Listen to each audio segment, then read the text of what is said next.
നല്ല സ്വാദേറിയ രണ്ട് തരം ചമ്മന്തികളുടെ റെസിപ്പിയാണ്. അമ്മിക്കല്ലിൽ അരച്ചെടുക്കുമ്പോൾ അതിനൊരു പ്രത്യേക ടേസ്റ്റാണ്. അമ്മിക്കല്ലിൽ അരക്കണമെന്നില്ല, മിക്സി ഉണ്ടെങ്കിൽ മിക്സിയുടെ ജാറിലിട്ട് നന്നായിട്ട് അരച്ചെടുത്താൽ മതിയാകും. അധികം പുളിയില്ലാത്ത ഒരു ചെറിയ മാങ്ങയാണ് എടുത്തിരിക്കുന്നത്. കുറച്ചേറെ കറിവേപ്പില എടുത്തിട്ടുണ്ട്. ഒരു 4 പച്ചമുളകും മാങ്ങ ചെറുതായിട്ട് അരിഞ്ഞതും കൂടെ ചേർത്ത് കല്ല് വെച്ച് നല്ലതുപോലെ അരച്ചെടുക്കാം. ഇതിലേക്ക് ഒരു 5-6 ചുവന്നുള്ളിയും ഒരു ചെറിയ കഷ്ണം ഇഞ്ചിയും ആവശ്യത്തിന് ഉപ്പും 1 കപ്പ് തേങ്ങയും കൂടെ ചേർത്ത് നല്ലതുപോലെ അരച്ച് ഉരുട്ടിയെടുത്ത് കഴിയുമ്പോൾ നല്ല സ്വാദിഷ്ടമായ ഒരു മാങ്ങ ചമ്മന്തി നമുക്ക് ഇങ്ങനെ റെഡിയാക്കാൻ സാധിക്കും.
തേങ്ങ വെച്ച് ഒരു ചമ്മന്തി തയ്യാറാക്കാനായിട്ട് ഒരു പാനിലേക്ക് കുറച്ച് വെളിച്ചെണ്ണ ഒഴിച്ചു കൊടുക്കാം. അതിലേക്ക് ഒരു 10 ചുവന്നുള്ളിയും ഒരു 4 വറ്റൽമുളകും ഇട്ട് അതൊന്ന് വറുത്തെടുക്കാം.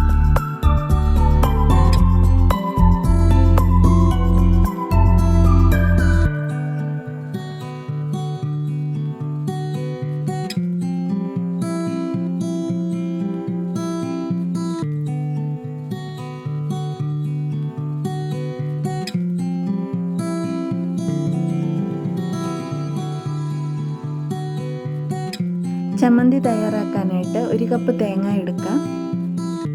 അതിലേക്ക് ഒരു ചെറിയ കഷ്ണം ഇഞ്ചിയും ഒരു 1/4 ടീസ്പൂൺ ഉപ്പ്, ഒരു വറുത്ത് വെച്ച വറ്റൽമുളകും ചുവന്നുള്ളിയും ഒരു 1/4 ടീസ്പൂൺ കാശ്മീരി മുളക് പൊടിയും ഒരു ചെറിയ ഉരുള വാളൻപുളിയും കൂടെ ചേർത്ത് നല്ലതുപോലെ അരച്ചെടുക്കാം. ഈ 2 ചമ്മന്തി ഇഷ്ടമായെങ്കിൽ അഭിപ്രായം അറിയിക്കുക. എല്ലാവർക്കും ഇഷ്ടമായെന്ന് കരുതുന്നു.